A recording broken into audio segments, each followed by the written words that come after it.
오늘 우리에게 주신 말씀 신약성경 로마서 3장 1절로 8절의 말씀을 중심으로 하나님에 대한 바른 인식, 하나님에 대한 바른 인식이라는 제목으로 주신 은혜의 말씀을 함께 나누겠습니다. 오늘 우리가 함께 읽은 하나님께서 주신 말씀은 다른 내용이라기보다 하나님에 대한 잘못된 인식을 가지고 있는, 하나님에 대한 잘못된 이해를 가지고 있는 사람들이 사도 바울을 모함하는 말을 하는 것에 대해 하나님께서 주신 말씀입니다.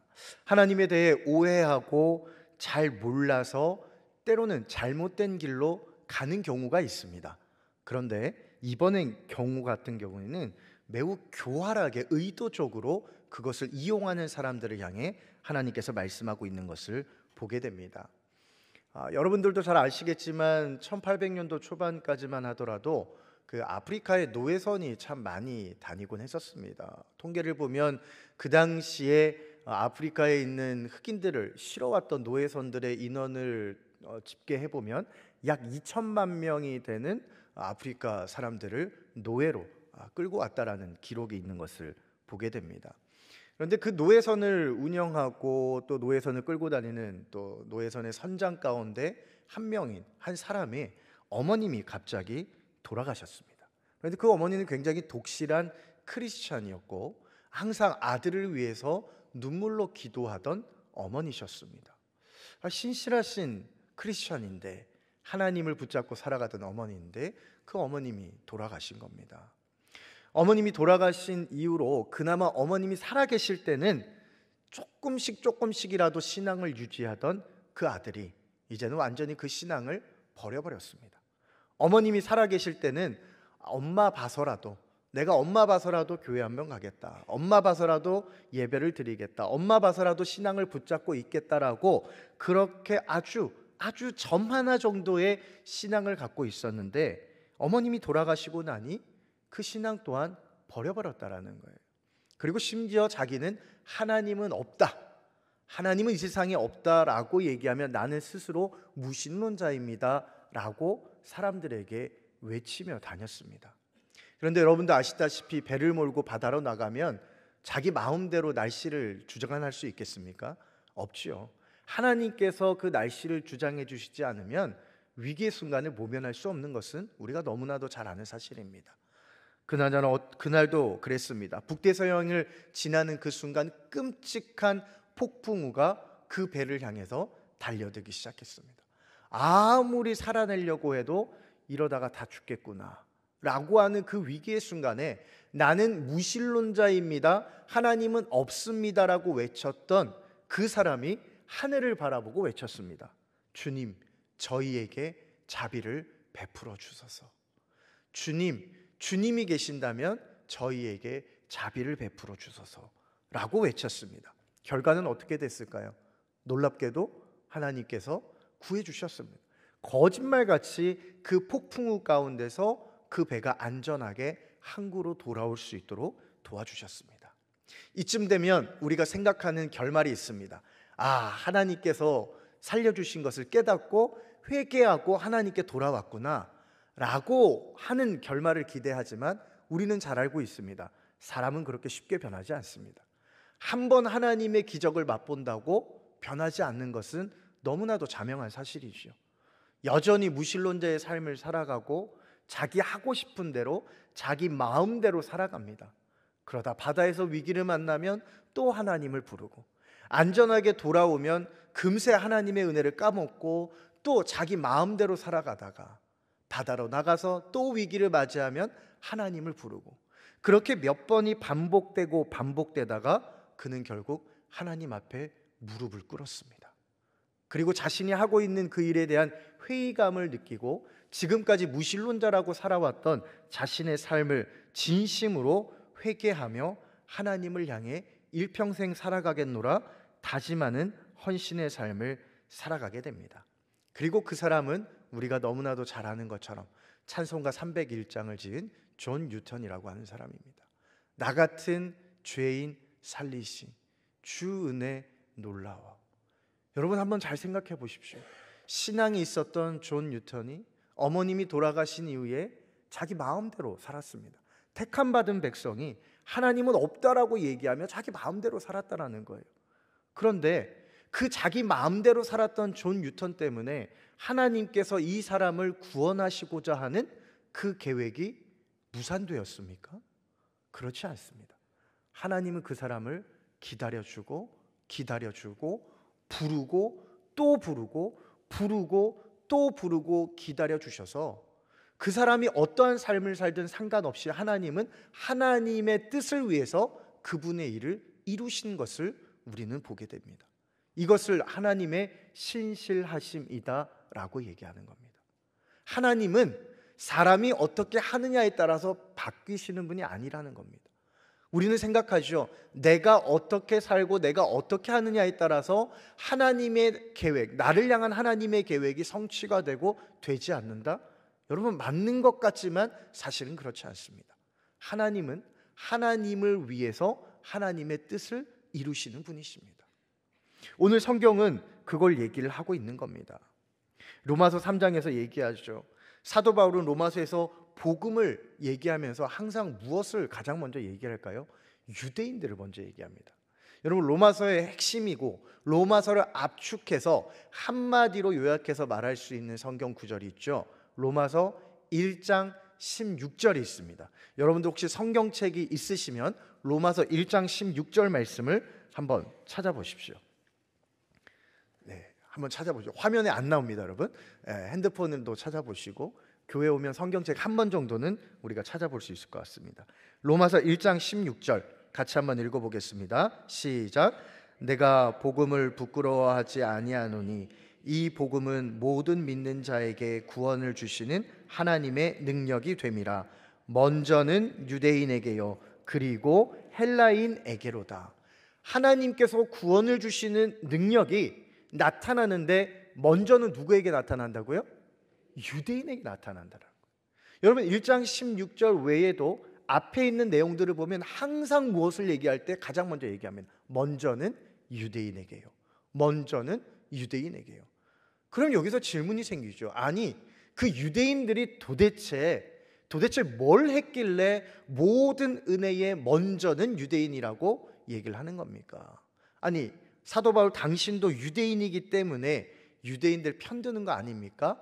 라고 생각할 수 있습니다. 그런데 여기에 대해서 이렇게 2절에 말합니다. 범사에 많으니. 유대인들의 유익이, 유대인들이 잘한 것, 할례를 받은 것이 어떤 유익이 있냐라고 얘기한 질문에 이렇게 말합니다. 범사에 많으니 우선은 그들이 하나님의 말씀을 맡았습니다. 유대인들이 여러 가지 유익이 있고 잘한 것들이 있는데 그 중에 첫 번째는 하나님의 말씀을 맡았다. 무슨 말입니까? 구약시대 때부터 오늘 이 시간까지 하나님의 말씀을 지켜왔다라는 겁니다. 하나님께서 그들을 택하시고 그들을 통해서 하나님의 뜻을 세상 가운데 전하셨는데 그 하나님의 뜻을 이 유대인들이 지금까지 지켜왔다라고 얘기를 하는 겁니다. 이거는 다른 어떤 것과도 비교할 수 없다라고 얘기하면서 동시에 무엇을 얘기하는 겁니까? 그들이 스스로 쟁취해낸 것, 그들이 스스로 성취해낸 것이 아니라는 것을 얘기하는 겁니다. 여러분, 유대인들이 말씀을 맡은 것은 그들이 원해서 맡은 것입니까? 그들이 잘해서 맡은 것입니까? 유대인들이 선택을 받은 것, 하나님께서 그들을 택하신 이유는 그들이 뭔가 특별함이 있어서 그들을 택하셨습니까? 성경을 보면 얘기합니다. 그들이 다른 민족들보다 가장 보잘것없기 때문에, 그들이 다른 민족들보다 가장 약하기 때문에, 가장 적기 때문에 내가 그들을 택하였노라 라고 얘기합니다. 왜 그렇습니까? 그들을 통해서 어떤 일이 이루어질 때 사람들은 얘기할 겁니다. 아니, 어떻게 이런 일이 이루어지냐? 하나님이 하셨습니다. 그것이 신약시대로 오면 사도 바울이 얘기하는 내가 약한 그때의 강함이 된다라는 겁니다. 약한 것은 약한 것으로 끝나야 되는 게 우리 사람의 이성적인 생각이고 논리적인데, 약함에서 강함이 되는 것은 약하지만 하나님이 강하게 하시기 때문에 강하게 된다라는 것을 얘기하는 거죠. 유대인들이 말씀을 맡은 것, 하나님의 절대적인 주권이었고 그들이 지금까지 그 말씀을 지키기 위해 오늘까지 애쓰며 걸어온 것, 그것은 아무도 부인할 수 없다라고 얘기합니다. 그렇죠. 여기까지만 보더라도 우리는 고개를 끄덕일 수 있습니다. 그렇지, 유대인이라면 또 하나님께 특별한 사랑을 받을 만하지 라고 생각합니다. 그런데 여러분, 이어서 3절에 이런 말씀이 있습니다. 어떤 자들이 믿지 아니하였으면 어찌하리요? 그 믿지 아니함이 하나님의 미쁘심을 패하겠느냐. 어떤 자들이 누굽니까? 유대인들을 얘기하는 거거든요. 유대인들이 믿지 아니하는데, 누구를요? 예수 그리스도를. 유대인들이 예수 그리스도를 믿지 아니하는데, 그러면 그것 때문에 하나님께서 유대인들을 택하시고 그들을 통해서 말씀을 지키도록 하신 그 하나님의 신실하심이 다 패해지는 겁니까? 다 없어지는 겁니까? 라고 얘기하는 겁니다. 하나님께서 하나님의 절대 주권으로 이렇게 하시고자 했는데 그 중간에 그 사람이 잘못된 길을 간다고 해서 하나님의 신실하심, 하나님의 계획이 무산되는 것입니까? 라고 얘기하는 거예요. 여러분, 구약 성경을 한번 잘 보십시오. 하나님께서 이스라엘 백성들을 몇 번 기다려 주셨습니까? 수없이 기다려 주셨어요. 아니, 이스라엘 백성들은 조금 멀리 있는 얘기죠. 실제 가까이 있는 우리의 삶을 한번 돌아보십시다. 저와 여러분들의 삶을 한번 돌아보자고요. 우리의 삶을 돌아봤을 때 하나님은 우리를 과연 몇 번 기다려 주셨을까요? 수없이 기다려 주셨죠. 우리를 구원하시고자 택하신 것을 우리는 믿습니다. 그리고 그 믿음으로 말미암아 믿음으로 살아내려고 하는데, 믿음으로 살아내는 것이 굉장히 어려워요. 굉장히 쉽지가 않습니다.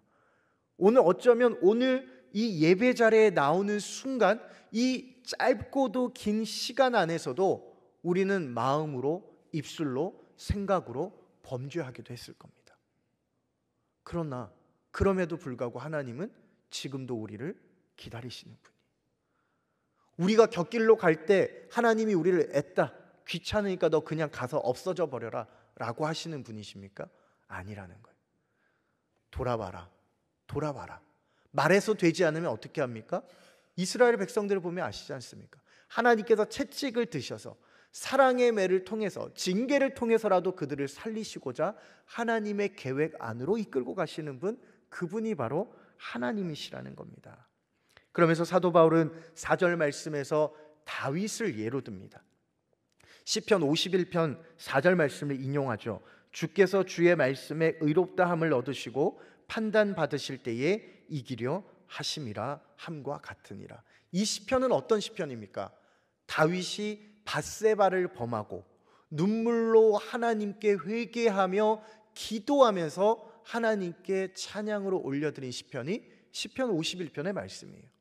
왜 다윗을 얘기했을까요? 다윗은 인류 역사상, 이스라엘 역사상 가장 훌륭한 왕 가운데 한 명이었습니다. 특별히 유대인들에게는 더 그랬죠.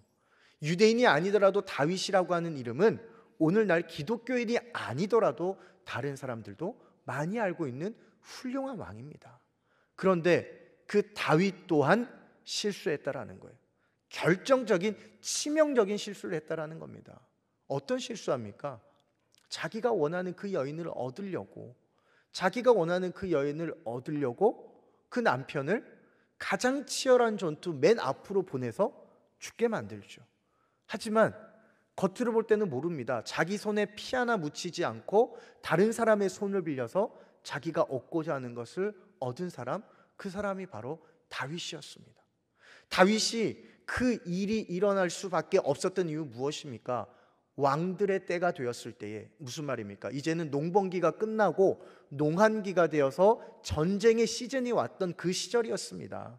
그때에 왕들은 가장 앞에 나가서 같이 장군들과 전쟁하며 그 군대를 이끌고 나가야 되는데 그 자리에 있지 않았다라는 거예요. 자기가 있어야 할 자리에 있지 않으므로, 자기가 보지 말아야 할 것을 봄으로, 하지 말아야 할 것을 함으로, 갖지 말아야 할 것을 가지려고 하는 마음 때문에 결국 죄악의 길에 빠졌다라는 겁니다. 자, 그렇다면 앞서 당신들이 얘기한 대로 유대인들이 예수님을 믿지 않았다고 하나님의 신실하심이 패한다라고 하는 논리라면 다윗을 향한 하나님의 뜻과 계획도 없어져야 되는 것입니까? 결과는 어떻습니까? 아니라는 거예요. 하나님께서는 하나님이 결정하시고 하나님이 이끄시는 그것을 이루시기 위해서 하나님은 우리 사람들의 행동에 영향을 받지 않으시는 분, 그분이 바로 하나님이시다라고 얘기하는 겁니다. 사무엘상 15장 29절에서도 이렇게 말하죠. 이스라엘의 지존자는 거짓이나 변개함이 없으시니 그는 사람이 아니심으로 결코 변개하지 않으심이니이다 하니. 변개라는 것이 무엇입니까, 여러분? 바꿔서 새롭게 한다라는 거예요. 그러니까 바꿔서 새롭게 한다라는 거는 변개한다라는 건 변한다라는 거예요. 하나님은 변하는 분이 아니라는 거예요. 이 사무엘상 15장의 말씀의 배경이 어떻습니까? 하나님께서 사울을 통해서 말씀하시죠. 아말렉과의 전쟁할 때 완전히 다 쓸어버려라, 완전히 다 없애버려라, 해렘 명령을 하십니다. 그런데 사울은 어떻습니까? 보기 좋고 조금 돈 될 만한 것들 다 가지고 오지요. 심지어 누구를 데리고 옵니까? 아말렉의 왕 아각 왕을 데리고 옵니다. 그러면서 자기 나름대로의 변론을 합니다. 사무엘이 얘기하죠. 이거 왜 가지고 왔냐고. 하나님께 드리려고요. 가장 좋은 거 하나님께 드리려고요. 말도 안 되는 얘기를 하는 겁니다. 그러면서 하나님께서 사무엘을 통해서 말씀하시는 겁니다. 나는 분명히 다 진멸하라고 했어. 그런데 너가 지금 이게 뭐 하는 짓이니? 그리고 끝에 뭐라고 얘기합니까? 하나님이 사울을 왕으로 삼으신 것을 후회하셨더라 라고 하는 말씀이 나오죠. 하나님의 계획은 무엇입니까? 아말렉에 있던 것들을 다 헤렘 명령으로 없애는 겁니다. 아각 왕조차 그렇게 없애는 겁니다. 그런데 중간에 사울이 나타났습니다. 사울이 어떻게 합니까? 하나님의 계획을 틀어버려요. 하나님의 계획과 다르게 행동합니다. 그러면 하나님의 계획이 무산됩니까? 아니죠. 결과적으로 사무엘을 통해서 하나님은 아각 왕을 처단하십니다. 그것뿐만 아니라 하나님은 하나님의 뜻과 계획을 위해서 어떤 것에도 영향을 받으시지 않는다라는 것을 성경은 끊임없이 우리에게 말씀하고 있는 거죠. 그렇습니다. 우리 하나님은요, 영원토록 변함없는 신실하신 하나님이신 줄로 믿습니다. 사람은 변해도 하나님은 변하지 않습니다. 그래서 여러분, 우리가 흔히 얘기합니다. 사람은 믿음의 대상이 아니라 사랑의 대상이요, 우리의 믿음의 대상은 오직 하나님 한 분밖에 없다라는 거예요. 사람은 믿으면 실망합니다. 사람은 믿으면 상처를 받습니다. 그러나 하나님을 신뢰하며 사람을 사랑하면 우리의 마음은 상처받지 않습니다. 성경은 끊임없이 우리에게 그것을 말씀하는 거죠. 찬양의 가사 중에서도 수많은 그런 고백들이 있습니다. 제가 정말 좋아하는 찬양대 찬양 중에, 그러니까 성가라고도 얘기하죠. 그 성가 중에 주님은 옳습니다라고 하는 제목의 찬양이 있습니다. 가사는 이렇습니다. 주님은 옳습니다. 나의 부르짖음에 잠잠하셔도 주님은 옳습니다. 주발 아래 엎드린 나를 지나치셔도 주님은 옳습니다. 나의 간절한 소원에 침묵하셔도 주님은 옳습니다. 주 따르는 나를 외면하셔도 나에게 전부를 아니 주셔도 주여 옳습니다. 내가 먼저가 아닐지라도 주여 옳습니다. 나를 낮추시고 나를 비천하게 만드셔도 나를 엎드리게 바닥으로 끌어내리셔도 주님은 옳습니다 라고 하는 찬양입니다. 하나님은 항상 옳으시다라는 겁니다. 내가 생각할 때에 하나님이 나를 바닥으로 끌어내리시는 것 같을 때에도 하나님께서 나를 향해서 베푸시는 계획과 하나님의 뜻은 틀리지 않다라는 거예요. 내가 드리는 기도에 응답하지 않으셔도 그것은 내가 바라는 것이지 하나님이 보실 때 그 응답은, 그 무응답은 옳은 것이다 라고 하는 고백입니다. 하나님은 변하지 않으시고 하나님이 하시는 모든 일들은 옳다라는 겁니다. 우리는 생각하죠. 우리의 죄악됨과 우리의 넘어짐으로 인해서 하나님의 계획과 뜻이 무너질 수도 있다라고 생각합니다.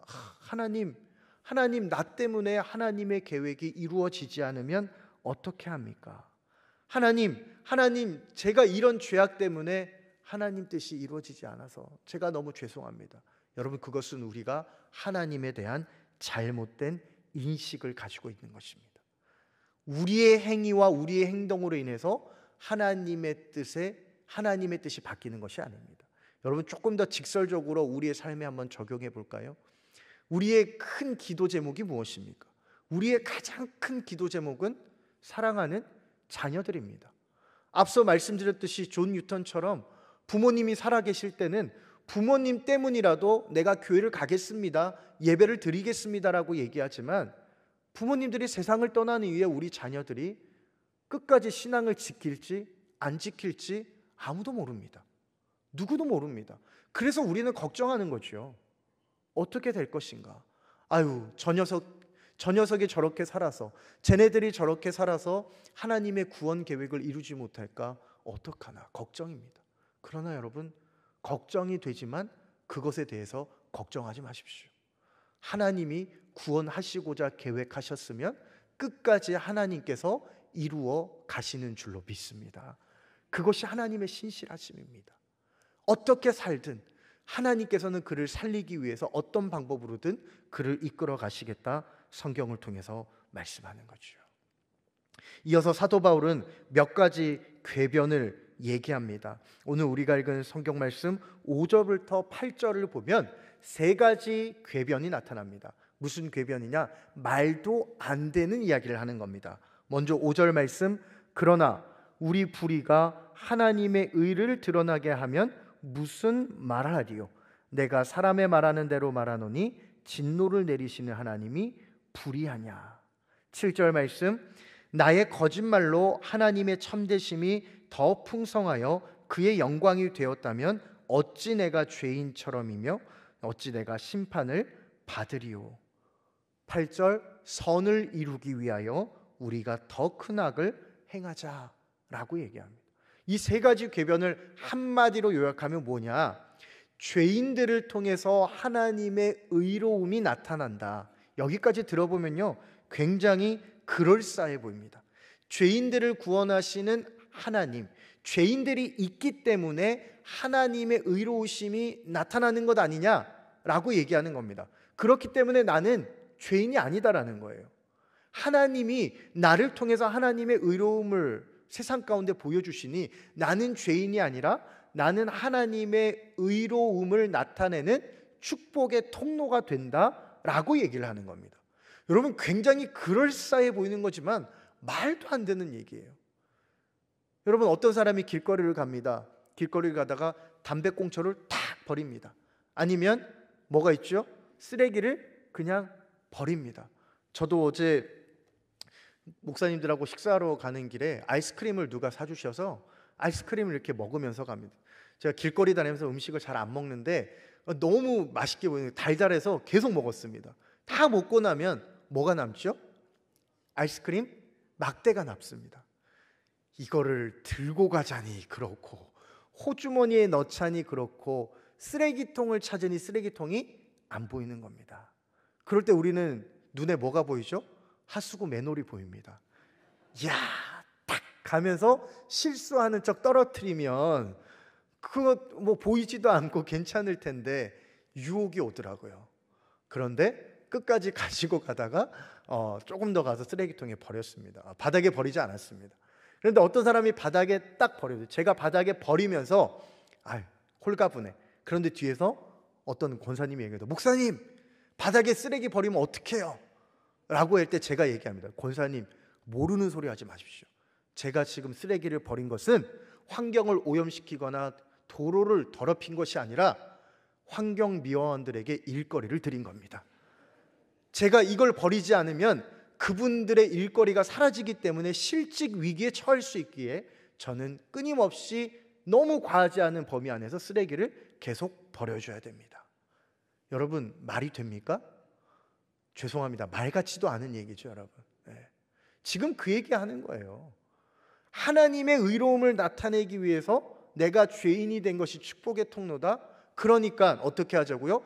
더 큰 악을 지어서 하나님의 의로움이 더 크시게 나타내자라고 얘기하는 겁니다. 세상에 이런 궤변이 어디 있습니까? 그런데 여러분, 중요한 것은 이 궤변을 어떻게 얘기했느냐? 이 궤변을 바울을 반대하는 사람이 가는 곳곳마다 바울이 이렇게 얘기했습니다 라고 얘기했다라는 거예요. 지금 이 궤변은요, 사도 바울이 얘기하는 게 아닙니다. 내가 듣자 하니 사람들이 말하는 것을 내가 가만히 듣고 너희들에게 얘기하는데 이 궤변을 얘기하더라. 그런데 그 궤변을 얘기하는 사람들은 무엇을 전제로 하는 겁니까? 사도 바울이 값없이 받는 은혜에 대해서 얘기하는 겁니다. 사도 바울이 하나님이 우리를 구원하실 때에 그 구원의 은혜는 우리가 값을 주고 사는 것이 아니라 전적인 하나님의 은혜로 받게 되는 것이고, 그것은 우리의 어떤 행위로 이루어진 것이 아니라 전적으로 예수 그리스도를 믿음으로 값없이 주시는 고귀한 은혜입니다라고 얘기한 것을 곡해해서 그를 비방하기 위해서 이런 궤변을 늘어놓은 것을 얘기하는 겁니다. 그런 사람들에 대해서 뭐라고 얘기합니까? 8절 아래에 사도 바울은 얘기합니다. 이런 말을 한다고 하니 그들은 정죄받는 것이 마땅하니라 라고 얘기합니다. 더 이상 말할 가치가 없다라는 겁니다. 더 이상 논할 가치가 없다라는 거예요. 여러분, 이 일들이 과연 사도 바울을 반대하던 그 사람들의 일만 되겠습니까? 저는 그렇게 생각하지 않습니다. 오늘 3장 1절로 8절의 말씀을 한마디로 요약해 보면, 하나님에 대한 잘못된 인식과 하나님에 대한 잘못된 이해로 인해서 발생된 철저한 신앙의 자기 합리화로 이어질 수 있습니다. 하나님에 대해서 오해하고 하나님에 대해서 곡해하면서 내가 신앙생활하는 가운데 자기 합리화를 하는 겁니다.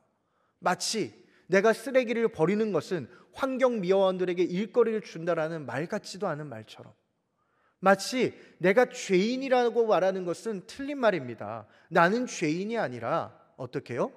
하나님의 영광을 나타내는 사람이 되는 거예요. 여러분, 하나님의 영광이 무엇입니까? 우리가 이루고 있는 우리의 신앙의 합리화 중에 가장 위험한 것이 하나님의 영광을 위한다라는 것입니다. 제가 청소년부를 맡을 때에 부모님들과 가장 많이 첨예한 대립 가운데 섰던 주제 하나가 있습니다. 그것은 바로 하나님의 영광을 위한 것입니다. 부모님들은 항상 얘기합니다. 목사님, 우리 아이가 이제는 찬양팀 못 섬길 것 같아요. 당분간 주일날 예배 드리기가 어려울 것 같습니다. 한 달에 한 번 정도 학원 스케줄 보고 올 수 있을 때 와서 예배 드리겠습니다. 아니, 그게 무슨 말입니까? 아니, 목사님, 우리 아이가 정말 열심히 공부해서 또 그가 바라는 학교에 들어가고 좋은 학교에 들어가야 하나님께 영광이 되는 거 아니겠습니까? 제 마음속에 혼란이 오기 시작합니다. 하나님의 영광은 그런 것이 아닌데, 만약에 여러분 그런 것이 하나님의 영광이라면 우리나라의 하나님의 영광은 신촌, 안암동, 관악동, 그리고 낙성대역, 대전, 여러분 이런 데밖에 하나님의 영광이 없습니다. 흔히 말하는 이름만 되면 누구나 박수 칠 수 있는, 가고 싶어하는 그 대학, 거기 외에는 하나님의 영광이 없는 건가요? 전혀 그렇지 않아요.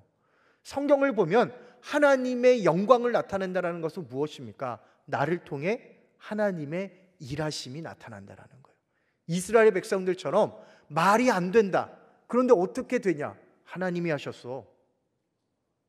사람들은 얘기하죠. 교회를 빠지고 공부해야 하나님의 영광이 나타난다고. 아니에요. 나중에 가면 사람들이 얘기합니다. 어떻게 예배 드릴 거 다 드리고 봉사할 것도 다 하는데 그렇게 됐어. 우리가 했나? 하나님이 하셨지. 그게 하나님의 영광이라는 거예요, 여러분. 때로는 우리는 우리 신앙에서 그런 신앙의 합리화를 할 때가 너무나도 많이 있습니다. 내가 만들어낸 하나님, 내가 이해하고 내가 고착화시켜버린 하나님, 그 하나님을 만족시키기 위해서 그 하나님을 내가 만나고 싶어 하기 때문에 모든 것을 합리화한다는 거예요. 궤변을 만들어서 늘어놓을 때가 있다는 거예요.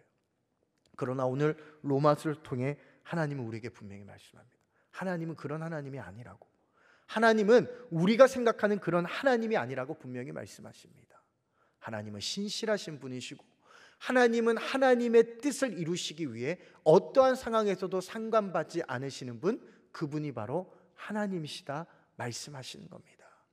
저는 여러분이 여러분과 여러분의 자녀들과 우리를 향해서, 우리 믿음의 공동체를 향해서 주시는 하나님의 신실하심을 바라볼 수 있기를 주님의 이름으로 축복합니다. 하나님이 시작하셨으니 그 일은 하나님이 마치실 것입니다. 우리가 해야 할 것은 그 길을 달려가다가 쓰러지면 또다시 일어나는 것이고, 쓰러지면 또다시 일어나는 것이고, 하나님의 계획을 위해서 하루하루 성실하게 살아가는 겁니다. 그러면서 나를 위한 신앙의 궤변을 늘어놓는 것이 아니라 하나님을 향한 신실한 신앙의 언어로 살아가는 것이 오늘 이 시대에, 오늘 이 하루를 살아가는 우리에게 주시는 하나님의 뜻인 것입니다. 오늘 주신 말씀을 가슴에 함께 새길 수 있기를 바랍니다. 신실하신 하나님을 기억하며 그 신실하신 하나님께서 우리를 향하신 뜻과 계획을 이루시기까지 우리를 포기하지 않으시고 버리지 않으신다라는 그 하나님을 붙잡고 오늘 이 하루도 승리의 삶을 살아가는 저와 여러분이 될 수 있기를 주님의 이름으로 축복합니다. 우리 함께 찬양하며 기도의 자리로 나아가겠습니다.